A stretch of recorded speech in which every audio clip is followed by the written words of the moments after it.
Okay, well, thank you so much, Karen, and it's so lovely to be speaking at a branch meeting, or I understand you're quite a few branches, but yeah, I feel very privileged to be invited, so thank you. And I know there are quite a few experts in parenting here who probably know a lot more than me about the programme, so there'll hopefully be a bit of time for us to interact together too, and not listen to me all the time. But just to say that, so I'm Alison, I live in Twickenham, which is, I just feel quite connected to where all of you live, because as a family, we absolutely love going for walks around the Surrey area, although we haven't really done it very much in the last few months because of the lockdowns. But yeah, we love where you live, it's very beautiful. So I've been working for the Mothers Union for about 3 years now. And my role in the Mothers Union is to support some of the programme work that takes place within the UK and Ireland, with a particular emphasis on our parenting programme and trying to reimagine that and get it, expand it and get it started a bit more again. And also helping to support learning and sharing on prisons work, as well as metamorphosis, which is a process that we're doing in lots of different parts of the country at the moment, which is helping us as a Mothers Union to engage more effectively with our local communities and with our churches. So I absolutely love being a staff member of the Mothers Union, and also I'm a central member. For me, I love the way that we are linked in a women's-led movement to 4 million sisters and a few brothers around the world and in 84 countries worldwide. And I love the way that we are connected through our Christian faith, but how we serve others irrespective of their faith or their background. So yeah, I wonder why you love being part of the Mothers Union. Just shout out and let me know. Well, it's like companionship. You hear what other people are doing. You always think that your life is worse than everyone's. Then you find out there's someone worse, worse off than you. I think it's really important to be able to talk, discuss things, and talk about what you've done and encourage people to do things. I'm a great grandmother, so I've got lots of grandchildren, and it's a wonderful thing, family, very important. And it's very sad when you see all the people that don't have, simple things, even water, so I don't like to see that. It's sad when you see those things, and it makes you appreciate what you have. Yeah, well, thank you, Anne, that's lovely. And I can see we've also got on the chat friendship and fellowship, which I just think is a wonderful thing as part of the Mothers Union. Is anyone else want to shout out and say something? Anne kind of mentioned it slightly, but I really like the fact that it's so cross-generational. So it really brings all the different ages and people together at church, and then also across the world, which really adds an exciting dimension, I think. Yeah, I love that too. Yeah, thank you, Jill. Yeah. Anyone else? Yep, Diana. Being part of a wider family. Yeah, that's lovely. You never feel alone when you're part of the Mothers Union, do you? I like going on holiday and then just seeing Mothers Union signs up in little churches that I visit. So it's so exciting because you feel really connected, don't you? And the stimulation of the different things that the whole organisation is involved in. Yeah, wonderful. Thank you. Anyone else? I think you get a lot of inspiration as well from the older members, that have still sort of, coming out with creative ideas and putting so much into their work. It's very positive, and it really helps you to sort of just keep going and persevering with with what you're doing. Yeah, it's lovely, Karen. Connected was the word that I was going to use, and you just mentioned that, Alison. But yeah, the connection's nice. Yeah.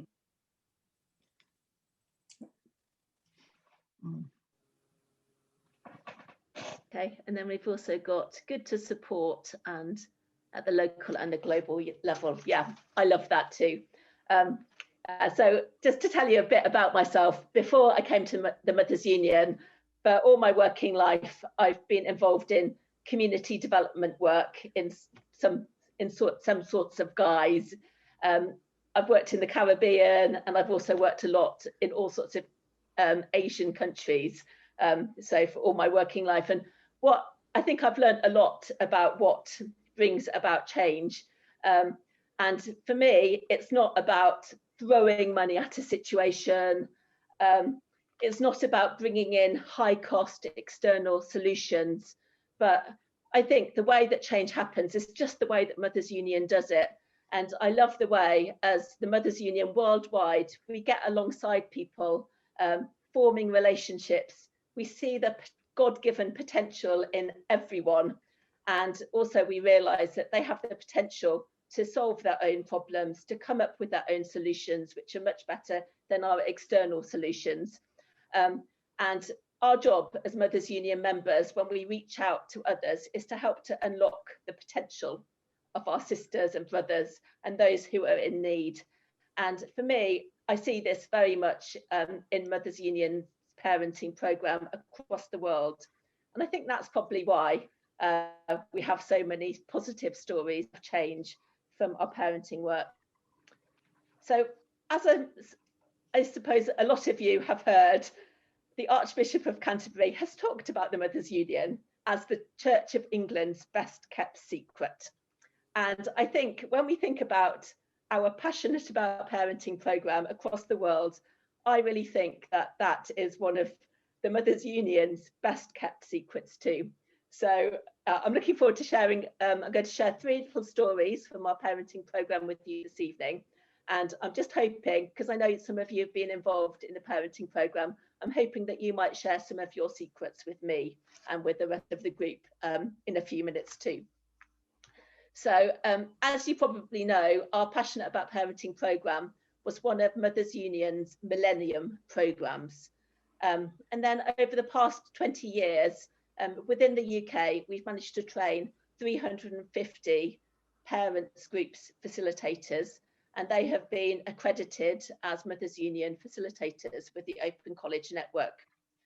And then these facilitators have then gone on to establish and run, some of them many parents groups with parents from lots of different backgrounds. I've heard you already tonight talk about parenting in prisons. So this has been something that's happened throughout the UK. We've also been running parents groups for parents with additional needs. Also groups for parents which have been affected by domestic abuse and those parents who feel excluded from society. And parents groups seem to be run in lots and lots of different settings too, from churches to people's homes, to schools, to children's centres, to women's refuges, to prisons. And now a lot of our members and facilitators are running parents groups using Zoom from the comfort of people's homes. And I think in Guildford Diocese, you've been running at least one of those groups on Zoom. So whilst parents groups look different depending on the kinds of parents we're working with or where they are, I think there is one common thread that runs throughout all MU parents groups, and which is a characteristic of all Mothers Union parenting facilitators. And that is, when we run parents groups, the facilitators do not come as experts in parenting or to offer advice, but their role has been very much to create the space where parents can come together and listen to each other, learn from each other, to form relationships and to really have space to develop their confidence in parenting.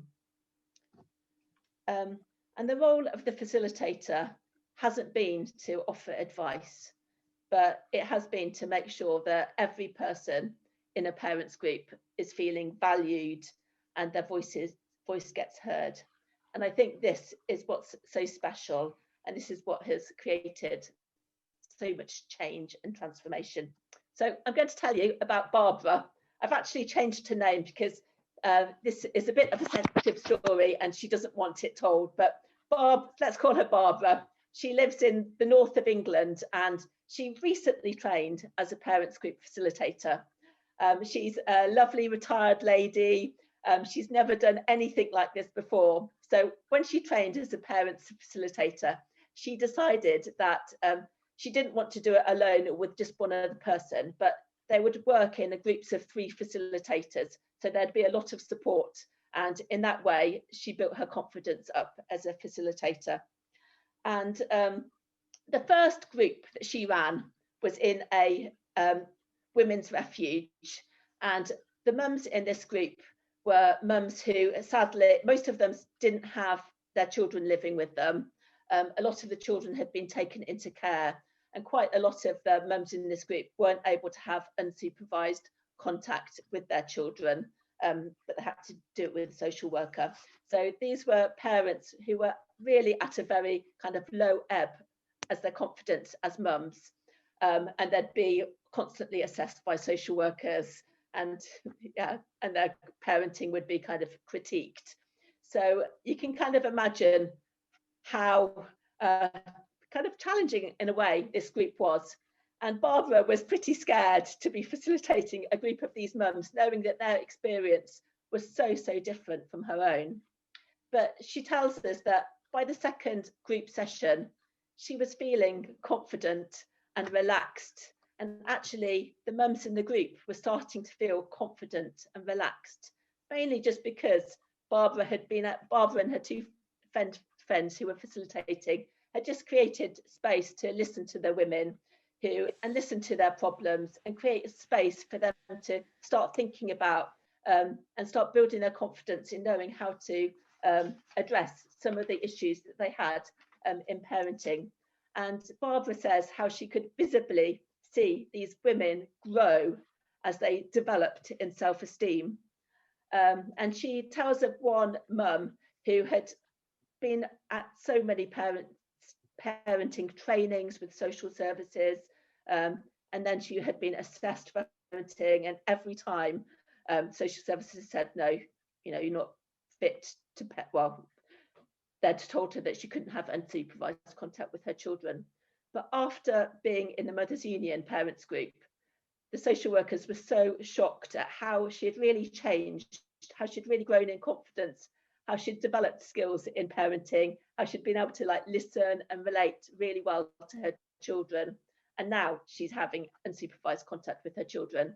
And I think there were a lot of other stories like that from that group. So it's really exciting. And I think Barbara has been going on to do more and more, facilitating more and more courses after that really good first experience of facilitating a group. And then I want to tell you about Beryl. And Beryl has been a member of the Mothers Union since before I was born, since 1965. And she always says, when she retired from teaching, she never thought that God would be sending her to prison. But this was the best thing that God has ever done in her life. And Beryl has been she's been using her parenting facilitator training to actually run a relationships course for men in a high security prison in Cambridgeshire. And this course has been running on and off probably for about 15 years, because sometimes the governors don't want the Mothers Union in the prison, and sometimes they do. So it kind of runs in ebbs and flows. But basically, the prison officers and the prisoners love being part of this course, because they see that those who go on this relationships course, which is facilitated by Mothers Union, they totally change. They learn how to listen to each other. They can relate to other prisoners and the prison officers a lot better as a result of the course. And Beryl will shared one kind of lovely quote from one of the men who was on the course, which is all about listening and having good relationships. And this man shared that he never thought his wife had an opinion, and he thought it was always him who was right. But at this course, he was able to realize that people did have different opinions to him, and his wife might be right. And I think this empathy, which grew amongst the prisoners at this course, this is a real building block of relationships, isn't it? yeah, the course very much transformed. Most of these men who would have very heartbreaking stories of when they were children and how they weren't listened to as children, and this had kind of spun into kind of behaviour which had ended them up in jail. And Beryl was never really able to follow up on what happened to these men when they left prison, because they tended to be invited onto the course in their last year of their sentences. But one time she actually happened to meet one of the participants on her course, and this was a man who had very broken relationship with his family, but partly due to the course, when he'd left prison, he was able to re-engage with his family, and he was actually living and working as a mechanic with his son. So for me, that's such a lovely story of change. And yeah, let's hope that there are plenty more of those sorts of stories from the work that Beryl's been doing in the prisons in Cambridgeshire. And then I want to tell you the last story, which we uncovered in our evaluation last year, which was really exciting, was from Coventry Diocese, where Catherine, as a new mum, she realised that there were a lot of mums in the more deprived areas of Coventry city centre who were just hanging outside in the city centre all day, and these mums would never really want to join kind of the mums and toddler groups or the other groups that there would be for parents in the city. So she decided that she wanted to just get to know them. So she started hanging out with them in Coventry city centre. And then after a few weeks or months, they started like regularly meeting in Starbucks just to connect and relate and to talk to each other about being parents. This then changed into hiring out a church hall so the children could do some messy play activities with the parents. And then in 2010, Catherine, with a few friends, started up a social enterprise called Coffee Tots. And the idea of this was to provide nice cups of coffee and tasty snacks, comfy sofas and tables, and a listening ear without any strings attached. And as Catherine and her friends started to listen to these mums and dads who started going to Coffee Tots, they really realised the incredible challenges that these mums and dads faced as they just did their best as parents, but many of them really, really struggled to relate to their children and struggled in their parenting. And Catherine was an MU member, so she contacted the MU in Coventry Diocese and asked, what shall I do? And the MU funded her to go on the Passionate About Parenting Facilitators training, a couple of her friends.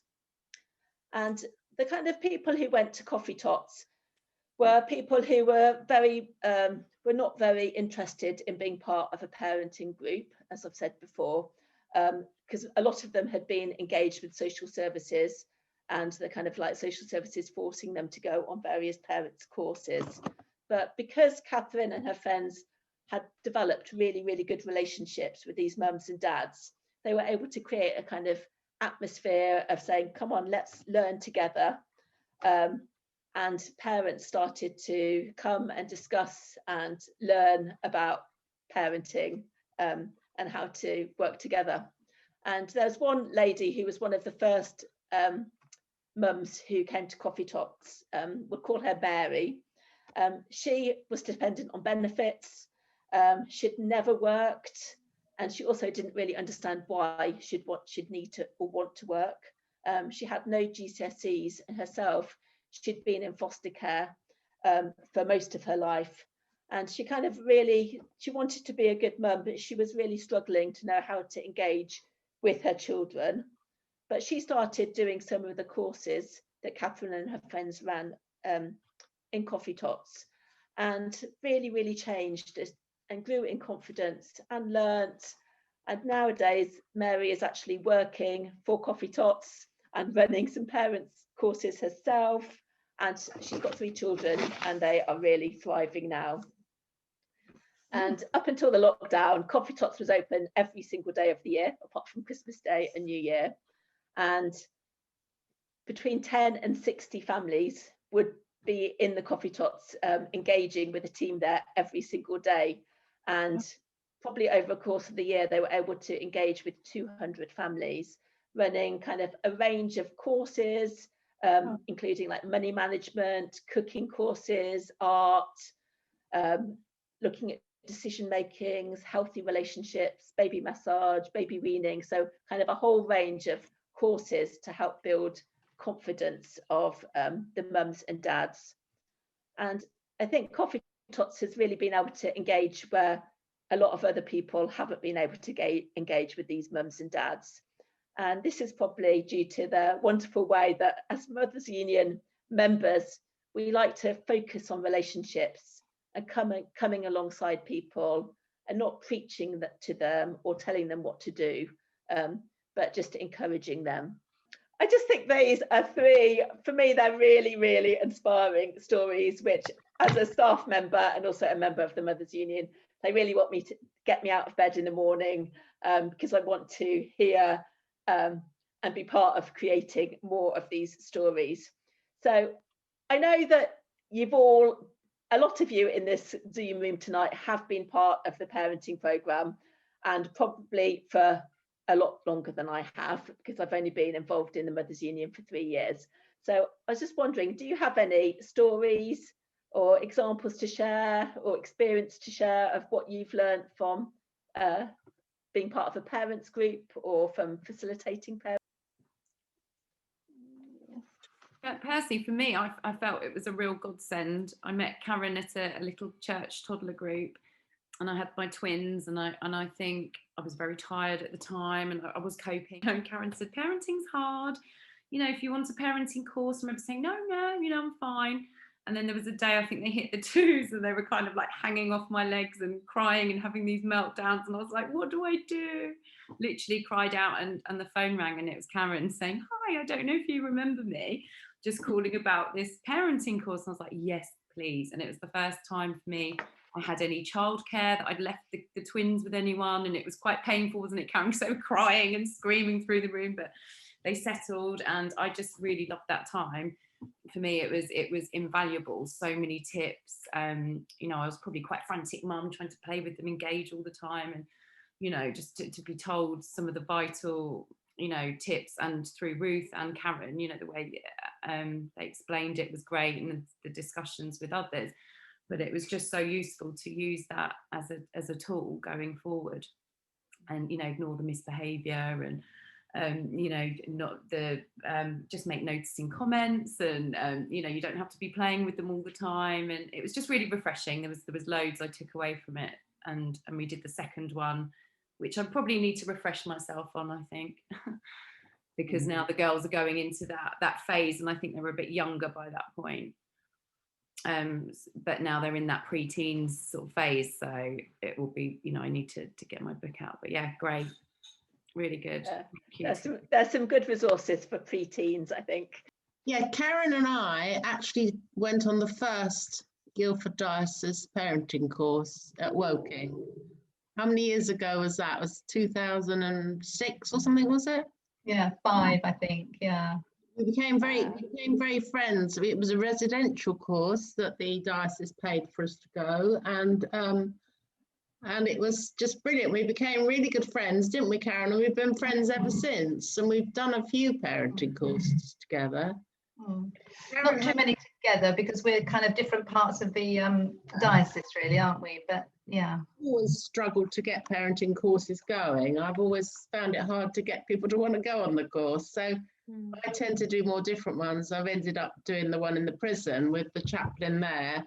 And Karen, I think you came once, didn't you? You took one of the courses, and Diana does it with me, and a chaplain, and that is just most rewarding. But the funny thing to say about that is, when you do something at a prison, you've got to fill a slot. You can't just do your course. They've got to be there from 8 o'clock in the morning till about half past 11 at lunchtime, when they go off to somewhere else. So we decided we would pack it out a bit with doing some craft. But the funny thing I was going to tell you is, some of the ladies have to go off early to go and get their medication, and they complained that it wasn't fair because they had to go off before the craft. So really the only thing they enjoyed about the course was doing the craft at the end, which was a bit frustrating, but it was very rewarding, isn't it, Karen? And Diana knows as well. It's just very rewarding to do that course. Yeah. Very rewarding and very humbling, really. Yeah. Because they haven't got their children with them, so it's difficult for them to do practice type things. And some of them have had such heartbreaking upbringings themselves that it's not surprising that they're in the prison. So, you know, it's just, although Diana and I don't like having to get up early and get there for 8 o'clock, we decided a few weeks ago when we met up that it is worth doing the 6 weeks course. Absolutely. Well done. Yeah. Yeah. No, I just found also the feedback from the actual parents was brilliant. You'd never thought it was going to make that much difference when you went through the sessions. Yeah.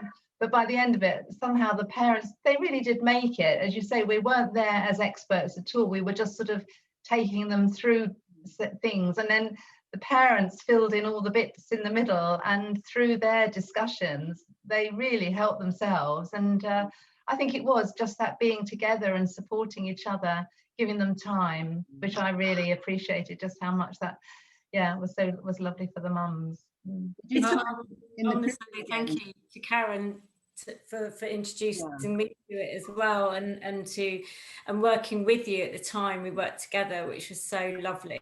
And I've always had a bit of a hang up because I never actually completely finished the course to completion.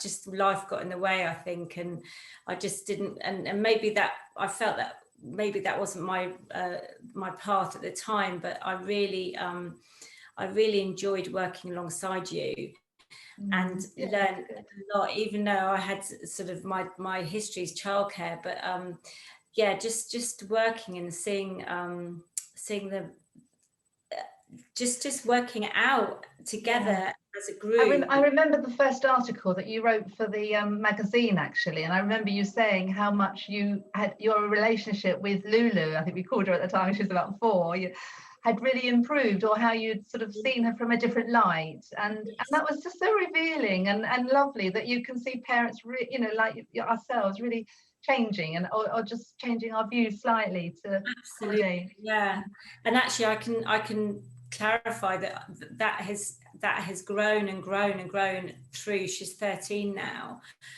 I think she was 3 or 4 at the time. And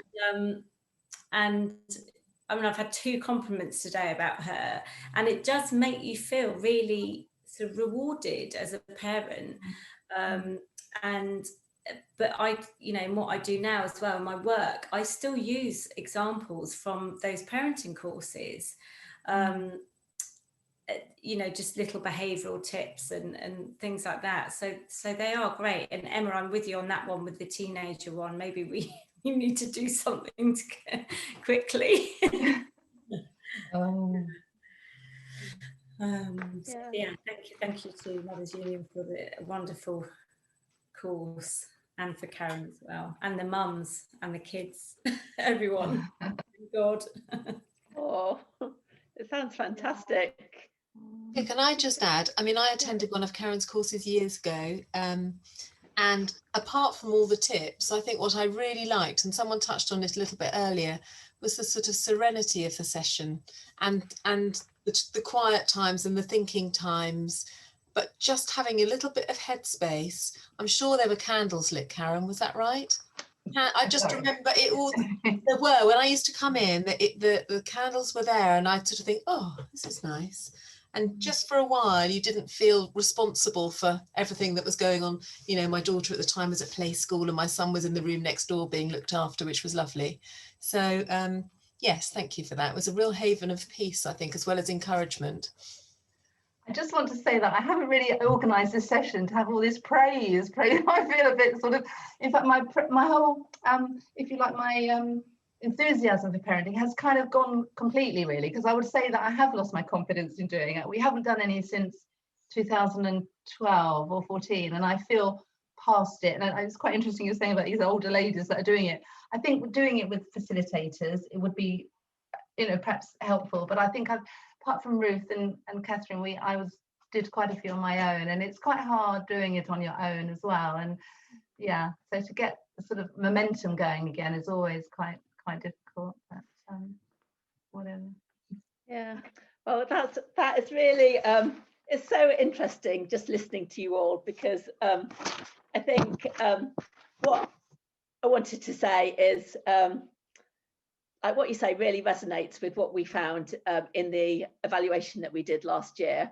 And thinking of, it was lovely hearing Shirley talking about how you really made best friends with Karen when you were on the course together, and you're still really good friends now, because we found out that, yeah, it wasn't just parents who were benefiting from the MU courses, but I think the facilitators have also had benefits in terms of like purpose and well-being and friendship. And I wonder how else you've been using your facilitation skills, because some of the facilitators that we talked to had been using their facilitation skills that they learned from the MU parenting program to help with PCCs, to run their MU branch. These facilitation and listening skills, I think, are, yeah, they're needed in lots of different walks of life. And actually there was one facilitator that trained, I think, in Birmingham, and she attributes being able to get a very, very senior job in social services to actually what she'd learned as a MU parenting facilitator. So it's very exciting, like listening to the journey, not just of the parents, but also of those who have trained as facilitators too. So as well as all this like really positive kind of stuff coming out of our parenting work, we've also learned a lot from it, and a lot of things haven't quite gone as we would have wanted them to go. And Karen, you talked a bit about like losing confidence and doing things by yourself and how that was hard. And I think one of our biggest learnings from what we have done in the past 20 years is that often facilitators have felt quite on their own. Shirley, you also said that you were finding it hard to get people to go to parents groups. And I think that's been something which has been very, very common all across the UK and Ireland, and actually across the whole world. We find it hard to get parents groups running. Facilitators can feel really alone and unsupported, and sometimes trustee groups and DPs change, and so old DPs might have been very committed to parenting, the new DPs might have another agenda. And I think also in the Mothers Union, we're not always very good at telling our story and communicating the great things that happen. I think there's a sense amongst us that we don't want to boast about what we're doing. But I think often by not being able to communicate about what we were doing in our parenting program, people kind of automatically thought, oh, well, this is not very successful. All we're hearing is like groups can't get started. This isn't a program worth investing in. So this kind of like caused a bit of a spiral of probably disinvestment, probably Karen, since 2012, really, for the last 8 years. And I'm just seeing.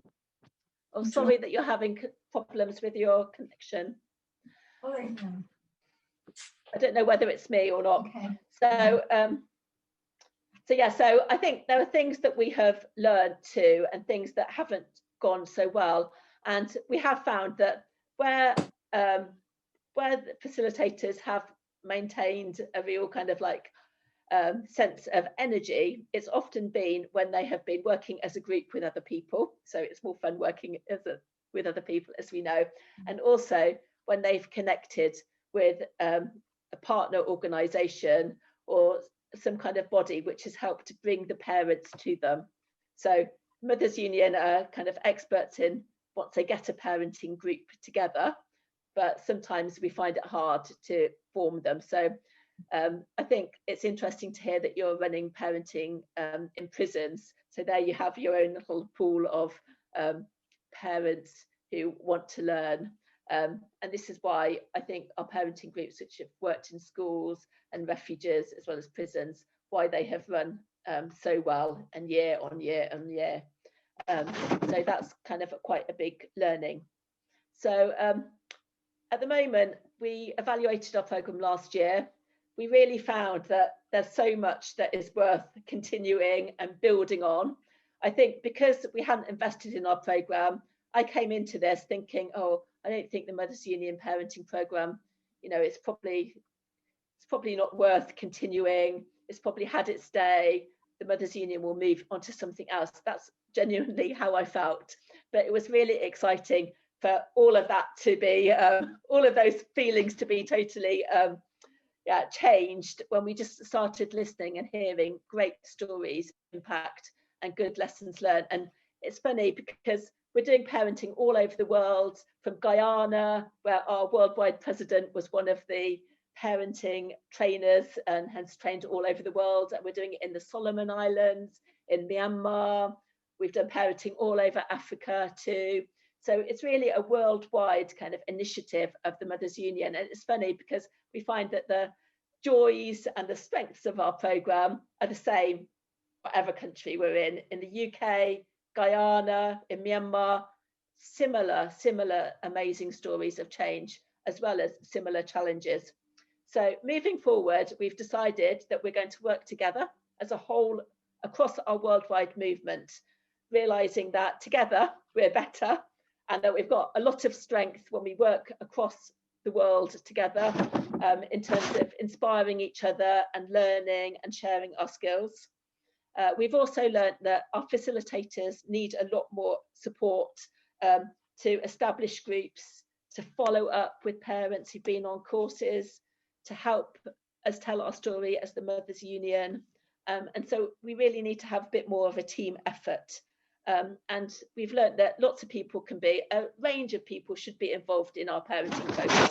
And it's not just about the facilitators, it's about people who can promote and tell our story and follow up. And we've realised that we need to support our facilitators more and get our facilitators connecting with each other, developing those lovely friendships that Shirley and Karen have developed over the years. And there's a lot of experience that we have, and it would really help if we could share it and encourage each other. And we've also found that listening is really, really key. And where Coffee Tots really worked well, it was when people came alongside the parents and just listened and adapted to their needs. And I think sometimes we've provided a bit of a one-size-fits-all programme, we've advertised groups, and we've been really disappointed when people haven't come to the groups. But I think it's really, and then we've thought, oh, maybe our skills are not good enough, and you know, but actually it's not about our skills not being good enough, but possibly we just need to kind of listen a bit more and hear what the needs are. Because I think, like, as a parent myself, I think I can say that I'm a struggling parent too. I can also really benefit from a parents group. I mean, I think every kind of parent and grandparent can benefit from a parents group. And I think coming out of the pandemic, as our lockdowns are easing, we're uncovering all sorts of like issues and needs amongst parents and families. So we've realised that there's really a need to listen and adapt our programme accordingly. And in the UK, I think there's quite a stigma about parents groups, because people, they're kind of a bit too connected to social services, and people might feel a bit shy, thinking that they are admitting that they're not a good parent. But actually we all have things to learn and things to develop. So I think we just need to, moving forward, we're hoping to listen a bit more and adapt and try to be really relevant to the needs at this time. So so what we're doing moving forward is that we've got this worldwide steering group, which is directing our programme moving forward. And this steering group we're also organising some workshops for facilitators across our worldwide movement, which we're calling Reflect and Renew, which is really they're going to be 5 kind of Bible-based kind of online webinars where we'll study what the Bible says about parenting and relationships and power and listening, and we'll listen to children, we'll listen to parents, and we will figure out the way together as a movement in terms of how we move forward. And in the UK, we're also, from next week, we're starting to run some little sessions for existing facilitators and those who are interested in parenting, where we can just have space to share our ideas, our lessons learned, our worries, our struggles, but also to listen to each other and what we know about what the needs are moving forward. So this is like where we are. Just thinking about how you can be involved. It would be really great if you could pray for the Mothers Union Parenting Programme worldwide. I think we really need wisdom, and we really need to be able to listen. And you could also consider, I know lots of you are involved in parenting already, but I think as we revitalise ourselves and as we move forward, we'll be looking for new facilitators, but other people as well to come alongside and work with the facilitators as a little team. So you could consider doing that. And you could also feed into our listening workshops. And I know that, I think Karen and Diana, you've signed up for the workshops that we've got starting next week, which are just going to be listening to our needs of facilitators and thinking about what the needs of parents are in our areas. So that's it. If you've got any questions. Yeah. Materials, they need to be based on the needs of a particular kind of like location or the group in an area. And we have been using the Family Caring Trust materials, but they're quite old-fashioned and they're very, they need quite a lot of adaptation. A lot of new materials are just coming on stream actually, which have been developed in the light of COVID. There's one which is for new mums that we've just been looking at, which is a kind of materials that can be developed, can be used on a Zoom. So there are lots of kind of new materials coming online. So also, I think as parenting facilitators, we want to just create some learning and sharing, because I think people use different materials in different parts of the country. But I think the main thing is having a group and being able to create space for that group to kind of like learn together, because as parents, you probably have all the answers, but you just need to find them within yourself. And I think I like the way that the Mothers Union thinks that, you know, parents are the best parents for their children. So that's quite encouraging, isn't it? For Alison. No, very interesting. Where would the training take place then? Sorry, Alison, if you were to have it. So we are, so at the moment we're just doing some we're doing some online workshops which are going to be on Zoom, just because we still can't really meet face to face, and we're taking the advantage of being able to, when on Zoom you can connect people from all over the world, which I think is quite exciting and inspiring. So we're trying to like make the most of it, but eventually I think we'll want to meet face to face. Can I just ask, sorry, it's actually just a general question about Mary Sumner House. I mean, I presume you haven't been working there for the last year or so, but as a place to work in normal times, what's it like? What sort of vibe does it have there? Well, before the lockdown, it was just an amazing place to work, right in the centre of London, just by Westminster Abbey, next to Parliament, by a lot of the government offices. So it's quite an exciting place to work. And also in Mary Sumner House, most of our income, which pays for the staff, was mobilised through renting out the rooms of Mary Sumner House. So it was quite wonderful that we were able to welcome people from all over London, a lot of government ministers and political parties, all sorts of people rent Mary Sumner House. And that was actually quite exciting. And then one of the highlights when I was working every day in Mary's in the House was at 12 o'clock we would have our midday prayers in the chapel there, which would be like very special. And it's also a place where people like come, just drop in from all over the world, Mothers Union members. So we've had like enormous delegations from America of Mothers Union members coming, enormous delegations from South Africa. So we're always welcoming our Mothers Union members there, which like in the past, that was really exciting too. Oh, that's lovely to hear. Thank you. That's the sort of workshops that you're doing. Are they just for, well, say just for facilitators, or are they for other people that are interested as well?